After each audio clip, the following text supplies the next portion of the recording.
the federal government are going to do to make to minds of Asuu or whatever be it that is disturbing us presently to help us call off the strike. Because in terms of paying for the shops, with the strike, without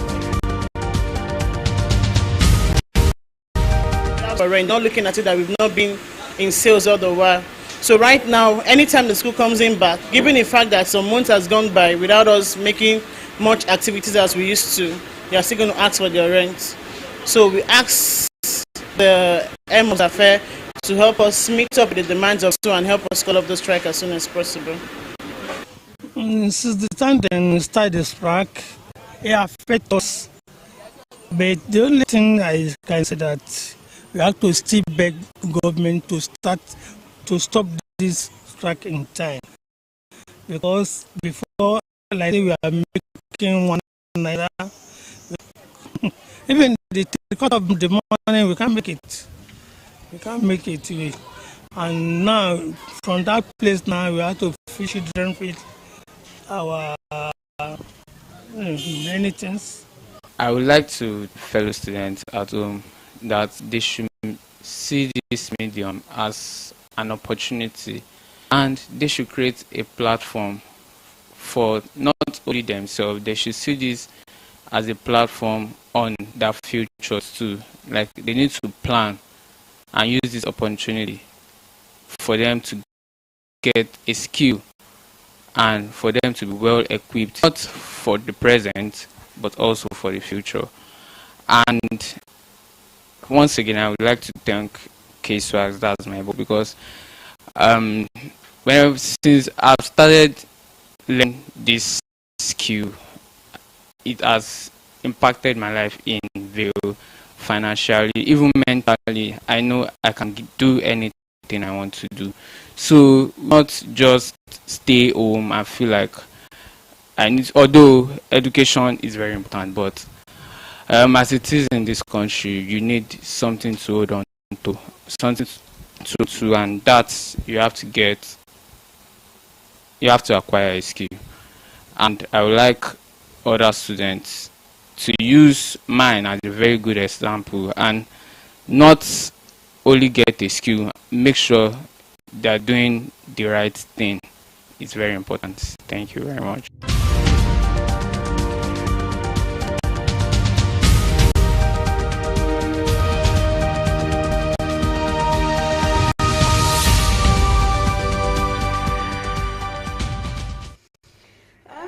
Mr. Kelvin, so that was the interview you just saw. So what do you have to say about that? Well, I have goosebumps on my skin right now, all over me, and I don't want to shed it here because it's sad, especially listening to the cab drivers. I don't want to shed it here. Nah, I won't do that. Because, nah. No, you don't have to get all emotional now. Now, you mentioned something earlier in your interview. You said it affects you mentally, like the drop of your finances affects you mentally. Please, can you actually elaborate on that? You see, the truth is, from my own perspective, yeah, finances play a very important role in the running of everybody's life. And then once you are not financially capable, it drops your morale, it kills your energy, and it creates low self-esteem. When I talk about morale now, yeah, sometimes I wake up in the morning and I don't want to come to school and work because what am I going to do? When students are in school, there's this energy because you know you are going to school to do something, like you are going to have activities. But when you think about it, that man, school is not in session. I'm happy that one way or another I've been able to build my own business around social media, which means that some people can still come out of school, from outside school to school. But then, how many people will transport themselves from wherever they are? And so sometimes, even when I'm working and some of my staffs are not working, it gets to me. It's not fair because, trust me, money, I have a family and I know what money can do. When you are not financially okay in your house, it can cause, see, poverty or lack of money is the number one cause of domestic violence in homes. So let's be very frank with ourselves. I use myself as a case study. I have a baby. Babies grow up very fast. I had gotten him a clothes for 4 to 6, and it was time to get him his clothes from 6 to 1 year. And my wife was asking me for the money for it, and then trust me, I knew I had the money, but it was for rent. I said, baby, this money is for rent. He said, no, the baby has to buy clothes. And then I'm a giver. I like to provide for my family. And when I'm now in a position where I have to keep money for rent, I have to provide baby food, I have to provide baby clothes, I have to provide for myself, and then it's not working. It's not, no. It's not fair. Nah, it's not fair. It's not fair. Okay, let's still stay on the family front. Okay, so on days when businesses are bad, now when I say bad, I mean when you are not able to like make something from the shop. So how do you actually fend for your family? Well, I'm happy. Like I said, sometimes I build my business around social media, which means that sometimes I have home services, and this period, those are the kind of things that actually keep me going. Where I can go to a person's house and then I come back home with 50k, 40k, 30k. But on days where there's no home service and then there's no work in the salon, it means I have to go and break my piggy vest. And then I saw something on social media, like when you save this month and then it's your savings that saves you next week. It does not. To save will tire you. To want to even make the money will tire you. It's not. So on days when I cannot do anything, I go back to my piggy vest and see, and piggy vest will still remove their own charges because you did not wait till when you're supposed to withdraw. So you are losing on top your loss. It's bad though. It's bad though. It's very bad. It's actually. Alright, so hold you right there. Let's go on a quick break, and when we return, we'll continue with more questions.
Welcome back. If you're just joining, it's still News Review where we have Mr. Madra Kelvin, who speaks on the reality of Asuu strike on his business. Now, Mr. Kelvin, I know very well that you finished from the University of Lagos and you studied mass communication. Now, during your time in school, have there been Asuu strike? Like, how many times have you guys gone on Asuu strike, and how did it affect your studies while you were? Thank you very much. When I was in school between 2008 and 2012, and there was Asuu strike twice, and I think one lasted for 6 months. I think one was long and one was short. Okay. The truth is, as a student, then sometimes when you're in the university, it's always true that there are distractions everywhere. And then paying attention to book right when you're in university takes the grace of God, especially for people that really, really want to go to school. I'm a person like me that easily gets distracted. I will not lie. I get distracted easily. I'm trying to focus on book. I'm trying to focus on being a student. That we are no more in our parents' home. We are in school, and then you come and tell me I should go back home, and then I'll come back to school. Where do I want to start from? Where I've forgotten what I've even the thing that I want to learn self is hard for me to follow it up. Then you now start to go home and come back. And the truth is, when these things happen, because they are trying to still fit into the academic session for the year, kind of year, they'll rush everybody and they'll rush everything. Imagine me, hey, to come the class, gone problem. I can't come the class. The one where I don't know, you say make I go out. Sorry, I'm using pidgin though because now say they pay me. I dey talk am like this. You say I should now go home and now come back. Then when I now come back, you now rush me. Would affect me. Would affect my GP now. It affected my GP. I'm not even lie. It's now when I saw that there was carryover the next year. I now knew that guy. There's nobody you tell at the end of the day that it's Asuu than me to carry the course over. You have to sit up. So I had to do an extra year of something that if the strike was not there, trust me, at least I'm not dumb, I'm smart. So I would have been able to find my way around it. But then you say we should go for 6 months, we come back in 6 months, and you want us to finish the lecture of the same 3 months or 6 months in 1 month because you want us to start another calendar year. Where do I want to start from? The reading that I know it's difficult to. It affected my GPA, I cannot even lie. So the reality of students now, I don't even know. So how do you feel now as a businessman, still coming back to still meet the same Asuu strike? It just shows how bad this country is. It's not even funny. Now, this is something I complained about between 2008 and 2012, and I am still facing it in 2022. Mind you, since 2019, there's not been a 3 month or 4 months straight of straight up business activity in the University of Lagos. 2020 Corona, there was strike before coronavirus. There was strike inside coronavirus. It was inside the strike and the coronavirus that they called it off. We came back again in 2021. There was a COVID-19 scare again that they said students would have to go back again. So that's you managing, struggling from 2020. You enter 2021, you just want to balance again. They send you back again to the struggle point again. You are in 2022 again. They've taken you back again. See, God will not allow us to do ritual to look for money. God will not allow us to use ritual to look for money. It's not good. Okay, now, so this would be like your final question on the show. So, as a business owner on campus, what do you think the federal government and Asuu should do in order to put a lasting solution to the strike? I believe Asuu and federal government, we have elderly people in they are elderly people. Let me not whitewash. They are elderly people, and then as elders, I believe they know that it's their children that they are doing all these things to. So, as elders, they should really, really, really drink water, allow it to digest. Sit down as adults. Sit down as people that have children in their homes. Sit down and discuss between, as in not as federal government and Asuu this time now, as parents, as people that have families, that have children, that they want their children to grow up and be to do better with their life. They should think about it, and then discuss. I don't know if it is money that is a problem, or it is whatever application they want to use for payment or whatever it is. This thing should not even be an issue. Countries that really know the value of education they are not wish-washy about education. They know how to, if you set the education right, the country will move forward. And these things they are doing, they don't even know that on the long run, many of them don't have up to 40 years to be in service or 30 years to be in service. It's still this youth, this generation that will still go and take up their position. If the education is lacking, it means we are just breeding another set of hoodlums. You understand? So they should sit down and talk. As I don't know what their problem is. I don't even want to care anymore. But parents, they should talk and say, daddy wa, mommy wa, ejo. This is what and what you should do, so that this thing would stop, not even continue. It should stop. It should stop permanently. It should stop. So if it is the application that is the problem, if it is money, they should discuss like elderly people. That's all I have to say about that. Thank you very much, Mr. Kelvin. You're so welcome. One final note. So as an entrepreneur, so what is your take home to students? My take home to students, our educational system, as we all can see, if na book they make person make am for this life, my brother, face the book too. But trust me, we are in a generation right now where you need. I'm a graduate of Mass Communication, University of Lagos. I served. I finished from the school, I served, and then I took my 2 legs and I went to go and learn how to barb. And now I am benefiting from it. So as a student, do not put all your hope on book, because there's no work out there really. All the work is being occupied by the powers that be. But if you can create a niche for yourself, it will be easier for you to maneuver yourself through the system. I had this show in 2017, Entrepreneurs of Our Time. Entrepreneurs of Our Time is an initiative born out of the need to enlighten the youth on how they can convert their skills, talent, and gifts into modern day means of livelihood. I was using myself as a case study, as a point of review. I had it at Jaja Hostel.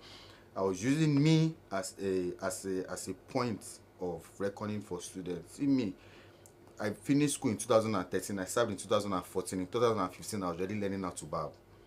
In 2016, I was already trying to make money for myself. I had already come to establish myself here. And it's because of it, I'm able to pride myself as one of the citizens of this country that is making money legitimately. And it gives me some, I'm proud of it, because I know the system right now is in a way where if you are not doing something dirty, you will not even be able to speak to your peers. So if you really want to be up there, get a skill, learn something. It may cost you time that you're supposed to use to be playing around with your friends. No worry. When I was learning, I had my friends that thought I didn't know what I was doing. Graduates, you have done NYC. Look at you, Moeshe, apprentice, Kevin, or there. But right now, when I go out there and say it's your favorite Baba K-Swags Evolution, you know what time it is. A lot of them are cheering me up because they were with me through the journey. Now nobody's looking at that boy that in 2014 he was learning how to barb in one place, standing on my share. As a graduate, they beat me.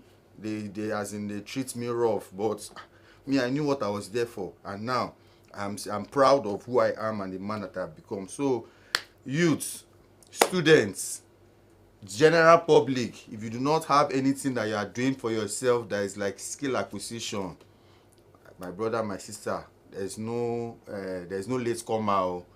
Between now and the next 6 months is between now and the next 6 months. If you sit down and wallow your time away, the 6 months will come and it will go. But if you start to engage yourself between now and that 6 months, you'll make something good for yourself. Thank you. Thank you very much, Mr. Kelvin. And that's all we can take on the program today. Until some time when we come your way next week, we still remain Novena Peters, and of course, it's the news review. Don't go anywhere. We'll see you next week.